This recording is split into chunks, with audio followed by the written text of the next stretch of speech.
Sir, સોમવારે વડાપ્રધાન મોદીની વિઝિટ છે, રોડ શોનું પણ આયોજન કરવામાં આવ્યું છે. સુરક્ષા વ્યવસ્થાને લઈને કયા પ્રકારની તૈયારીઓ કરવામાં આવી છે? 26 અને 27 મે ભારતના માનનીય વડાપ્રધાનશ્રીના ગુજરાત પ્રવાસના ભાગરૂપે સૌપ્રથમ 26 તારીખે સવારે 9:30 વાગે વડોદરા શહેરના હરણી એરપોર્ટ ખાતે એમનું આગમન છે. તે પછી એમના ભવ્ય સ્વાગત માટે રોડ શોનું પણ આયોજન કરવામાં આવેલ છે. આ કાર્યક્રમને ધ્યાને રાખીને district magistrate Vadodara municipal corporation તરફથી કેટલાક પ્રકારની લોજિસ્ટિક્સ અને સપોર્ટ સિસ્ટમ્સ અને ઓપરેશનલ તૈયારીઓ કરવામાં આવેલ છે અને વડોદરા શહેર પોલીસ તરફથી આ કાર્યક્રમ અનુસંધાને વિસ્તૃત સુરક્ષા વ્યવસ્થા પણ ગોઠવવામાં આવેલ છે. આ કાર્યક્રમમાં વડોદરા શહેરના અને વડોદરા ગ્રામ્ય જિલ્લામાંથી મોટી સંખ્યામાં ખાસ કરીને બહેનો ઉપસ્થિત રહેનાર છે. આના સુરક્ષાને ધ્યાને રાખી પોલીસ વિભાગ તરફથી સ્પેશિયલ પ્રોટેક્શન ગ્રુપના અધિકારીઓ જે એડવાન્સ ટીમ ઓલરેડી શહેરમાં તૈનાત છે એમના સંકલનથી ડિટેલ્ડ સિક્યુરિટી પ્લાન આપણે વર્કઆઉટ કરી છે. તો મુખ્યત્વે આપણે જે જાહેર જનતાને પણ મહત્ત્વનું વસ્તુ છે આ બે છે.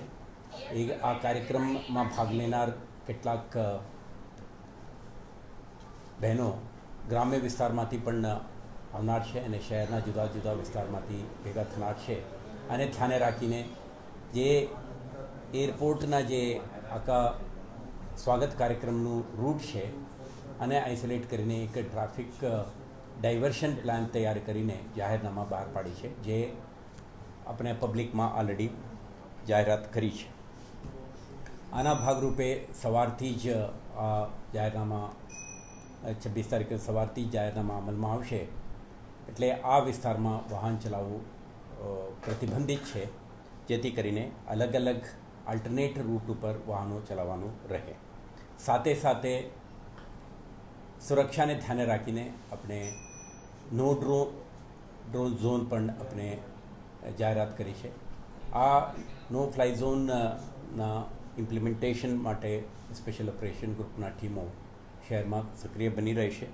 એટલે ફોટોગ્રાફરો, હોબી યુઝર્સ અને અન્ય કોઈ પણ એજન્સીઓ આવતીકાલ સાંજથી 26 તારીખ સાંજ સુધી 24 અવર્સ માટે શહેરના કોઈપણ વિસ્તારમાં ડ્રોન ના ઉડાડે એવું પણ આપણા આગ્રહ છે અને આ અંગે જાહેરનામા પણ બહાર પાડી દીધું છે.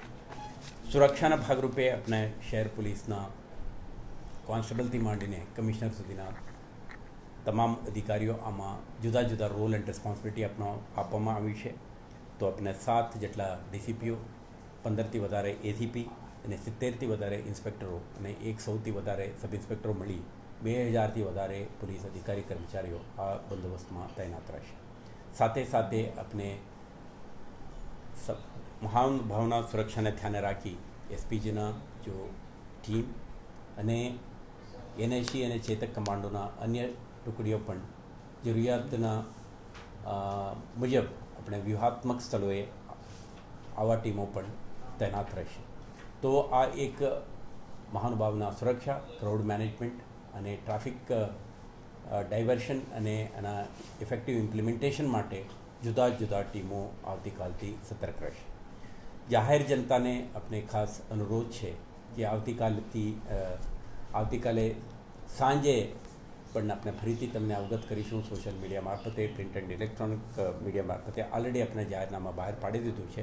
પરમ દિવસે સવારે જ્યારે તમે કોઈના ટિકિટ બુક થયું હોય, કમર્શિયલ એરક્રાફ્ટમાં કોઈએ પ્રવાસ કરનાર હોય એવા પેસેન્જર્સ માટે આપણે એક્ઝેમ્પશન આપી છે. તેઓ એડવાન્સ પ્લાનિંગ કરે. કદાચ ડાયવર્શનના લીધે, હેવી બસના મૂવમેન્ટના લીધે એમના ડિલે થઈ શકે તો 2 કલાક એડવાન્સ પહોંચવાના માટેનો તૈયારીઓ કરે અને ફરજ ઉપરના પોલીસ અધિકારીને પોતાના ટિકિટ ફ્લેશ કરીને એરપોર્ટ સુધી પહોંચવા માટેનું પ્લાનિંગ કરે. એરપોર્ટમાં ફરજ બજાવતા એરપોર્ટ ઓથોરિટી ઓફ ઇન્ડિયા અને અન્ય એજન્સીઓ માટે પણ આપણે એમના આઈડેન્ટિટી કાર્ડ અને એમના ડ્યુટી પાસને ફ્લેશ કરે તો પોલીસ એમને પણ કોઈ પણ અવરોધ વગર જવા માટે ફેસિલિટેટ કરશે. ડ્રોન જે રીતે હું કીધું કે ડ્રોન કેટલાક ફોટોગ્રાફરો, મીડિયા પર્સનલ એન્ડ અન્ય હોબી અને અન્ય કમર્શિયલ ઉપયોગ માટે પણ કેટલાક ડ્રોનનો ઉપયોગ થાય છે, પરંતુ સુરક્ષાને ધ્યાને રાખી આપણે અનુરોધ છે કે આવા એજન્સીઓ રિફ્રેન કરે, આ સમયગાળા દરમિયાન કોઈ પણ વિસ્તારમાં ડ્રોન ઉડાડવાનો પ્રયાસ ન કરે. આપણા પોલીસ વિભાગ તરફથી આપણા પોલીસ કંટ્રોલ રૂમ 24/7 કાર્યરત રહેશે. આ સમયગાળા દરમિયાન કોઈ પણ પ્રકારની એમરજન્સી અંગે પોલીસને રિપોર્ટ કરવો હોય તો તમે ડાયલ 100 કે ડાયલ 112 મારફતે તમે સંપર્ક કરી શકશો. અન્ય ફાયર સર્વિસીસ, એમ્બ્યુલન્સ સર્વિસીસ વગેરે માટે આપણે પોલીસ વિભાગ તરફથી, ટ્રાફિક પોલીસ તરફથી ફેસિલિટેશન અને એમના ફ્રી મૂવમેન્ટ માટેનો આપણા પ્રયાસો રહેશે જ. તો મહાનુભાવના સુરક્ષાને ધ્યાને રાખી 26th મોર્નિંગથી બપોર સુધીના જે સમયગાળામાં પોલીસ એડવાઇઝરીઝ અને સુરક્ષા સંબંધિત જે સૂચનાઓ છે સોશિયલ મીડિયા મારફતે યા પ્રિન્ટ એન્ડ ઇલેક્ટ્રોનિક મીડિયા મારફતે તમને આપીશું. ત્યાં ધ્યાન રાખજો અને આ સમગ્ર કાર્યક્રમ એક શાંતિપૂર્ણ માહોલમાં સંપન્ન થાય તે માટે શહેર પોલીસ તરફથી લેવામાં આવેલ તમામ પગલાઓને ધ્યાને રાખી તમારા પણ સાથ સહકાર બની રહે એવી અપેક્ષા છે. તો આ કેટલાક સ્પેસિફિક ડિટેલ્સ છે, હું તમને આવતીકાલે અને સાંજ સુધીમાં જ્યારે જે અનફોલ્ડ થશે તે વિગતો જાહેરમાં મૂકવામાં આવશે. સર, મુખ્યત્વે મહિલા નારી સન્માન, સિંદૂર સન્માન યાત્રા જ્યારે આયોજિત થઈ રહી છે ત્યારે મહિલા પોલીસો તૈનાત આની અંદર રહેશે, તો કેટલી સંખ્યામાં મહિલા પોલીસો આની અંદર તૈનાત રહેશે? આમાં 500થી વધારે પોલીસ કર્મચારીઓ મહિલા હશે. આમાં આપણા 7 ડીસીપીઓમાંથી 5 ડીસીપીઓ પણ મહિલા છે. કેટલાક બહારથી પણ આપણે 3 એસીપી અને કરીબ 20 ઇન્સ્પેક્ટર્સ અને ઇન્સ્પેક્ટર મહિલા આપણે મંગાવી છે.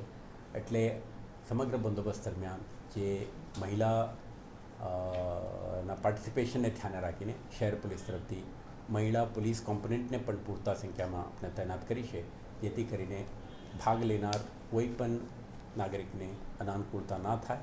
આપણે સંવેદનશીલતા એમના તરફથી એક રિસ્પેક્ટ એન્ડ એમના ડિગ્નિટી સાથે સમગ્ર કાર્યક્રમ સંપન્ન થાય તે માટે શહેર પોલીસ.